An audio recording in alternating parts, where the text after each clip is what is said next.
I remember like a few years ago, you know, because I get into like serial killer type stuff from time to time. And they were talking about this story from The Dating Game, because I used to love 70s TV shows back then, you know, on the reruns and whatnot. And there was a serial killer on The Dating Game. And sure enough, there's a movie about it now. So let's review Woman of the Hour.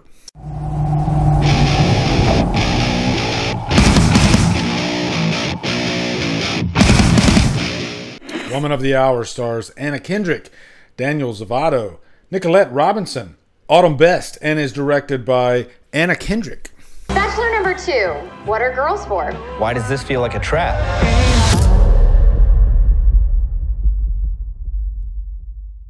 What's up, guys? Welcome to a brand new 2024 review, a movie that I was not expecting to review. I just wanted to watch something on TV yesterday, and Netflix dropped this new movie, and I saw the synopsis on it about the dating game serial killer. And I was like, oh, wow, this is going to be interesting. And I watched the movie, and right after, I was like, I got to record a review for this. Just because it deals with serial killer type stuff and thrillers, and that's kind of perfect for the channel. Also, just a chance to recommend a movie that a lot of you might not even know about. And I just think the premise is so interesting, and it's based on a true story. I mean, this is the definition of narcissism. Coming on to a dating game and you are a serial killer. The balls on this guy, but he did it. So I guess in a way, that's kind of your plot synopsis. Anna Kendrick is the main character of the movie. Cheryl, the main woman in the real story, the contestant on the dating game, her name was Cheryl.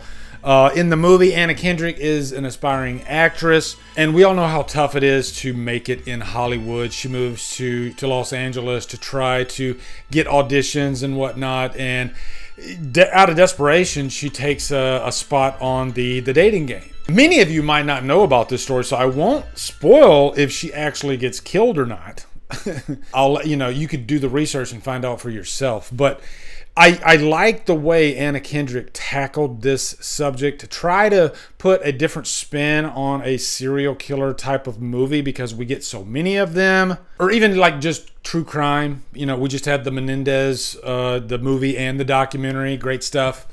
But I think this is more from the would-be victim's point of view, that contestant that was on the dating game. Now, the real-life serial killer, Rodney Alcala, is played by Daniel Zavato, and I recognized him immediately because he was in Don't Breathe recently. He was also in It Follows, and he's done quite a few other things, and he's making his way up the ranks. And I think he was the perfect pick for this role. And I don't know if they actually like CGI'd one of his teeth, because the real guy, he's got a missing tooth on the side of his mouth, and you notice that. And I think that was really smart for them to go that route and try to, I guess, give this guy like a signature, you know? I think it just helps you to lose the actor and actually see them as the actual killer, the real person.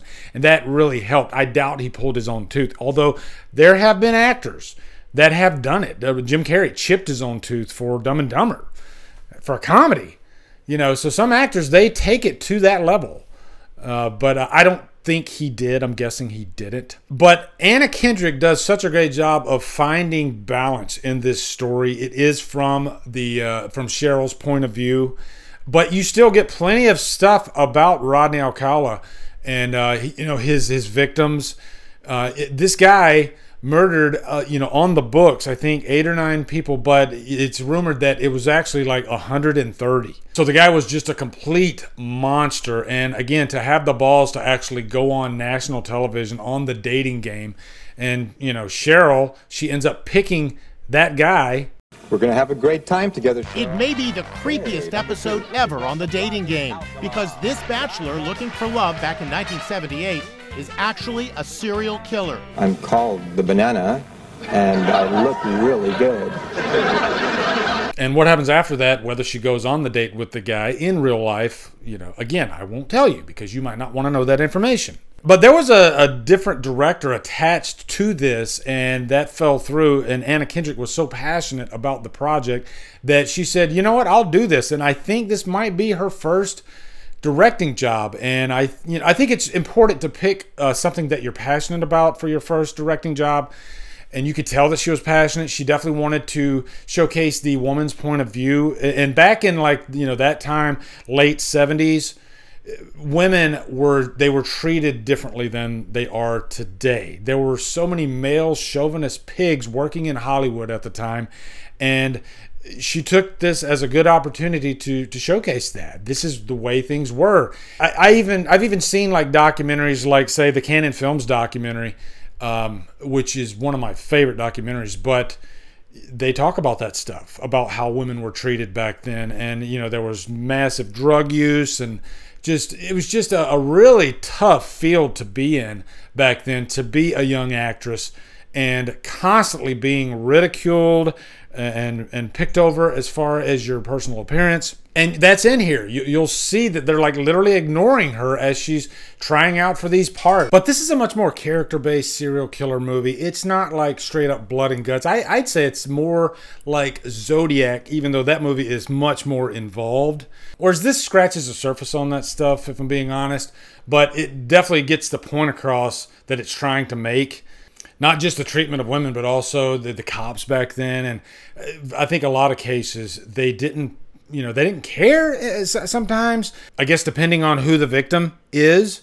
And there's a great supporting cast around Anna Kendrick. I loved Nicolette Robinson and Autumn Best. Autumn Best plays this young character who encounters the serial killer, and she plays a pivotal part, and you just can't help but feel for her. Also, Nicolette Robinson, she happens to be one of the members in the audience, and she recognizes the killer. And so she goes and tries to let the producers know, or the crew on the show, that, hey, you have a serial killer on your show.